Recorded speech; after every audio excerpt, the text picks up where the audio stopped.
এখানে এই যে office of the camp office, wildlife camp Lamia Bay, এইটা এখানে ওয়াইল্ড লাইফ। এইখান থেকে সি বিচ সিন্দুর নালা, আচ্ছা ওটাকে সিন্দুর নালা বলে। এইখান থেকে ইয়ে নিতে হয়, পারমিট নিতে হয় যদি স্যাডেল পিক যেতে হয়। স্যাডেল পিক অনেকে ট্রেক করে। স্যাডেল পিক হচ্ছে highest mountain peak of Andaman. তো এখানে থেকে পারমিট বানিয়ে যেতে হয়, 50 টাকা পার হেড। যদি স্যাডেল পিক যেতে হয় তবে 9টার মধ্যে যেতে হবে, সকাল 9টার পর আর অ্যালাউ করে না, বিকজ অনেকটা টাইম লাগে যেতে আর আসতে, সন্ধ্যা হয়ে যায় বলে 9টার পর আর অ্যালাউ করে না। তো যদি স্যাডেল পিক ট্রেক করতে চাও তো 9টার আগে এসে এখান থেকে পারমিট নিয়ে তারপরে ভেতরে যেতে হবে। আর নাহলে ভেতরে একটা সিন্দুর নালা আছে, সি বিচ আছে, ওটা দেখার জন্য অনেকক্ষণ টাইম দেয় সেটা।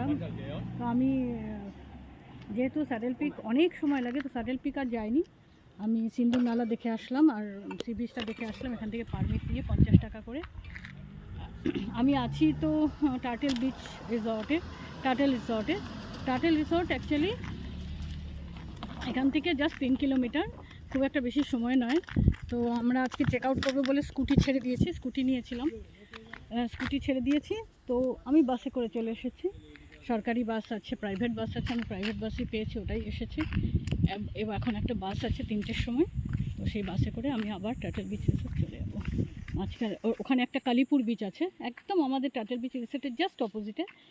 কালীপুর বিচে গিয়ে একটু স্নান টান করে, এখানে তো স্নান করিনি, ওখানে সময় পাচ্ছিলাম, ভাবছিলাম বাস টাস যদি চলে যায়, তারপর আজকে চেক আউট টাইমে না পৌঁছাতে পারি, তো সেই জন্য আমি আর এখানে স্নান করিনি। তবে কালীপুর বিচ তো উল্টো দিকে জাস্ট রিসর্টে, ওখানে একটু টাইম লাগলেও কোনো কন্ট্রোলের মধ্যে। ওখানে গিয়ে আমি স্নান করবো। পুরো আন্দামানটাই খুব তো সিনারি, একদম সিনিক। বাসে এসে চলে গেল নাকি সময় না, বাসের জন্য বাসটা অত ফ্রিকুয়েন্ট না অ্যাকচুয়ালি আমাদের কলকাতার মতো বা অন্য শহরের মতো।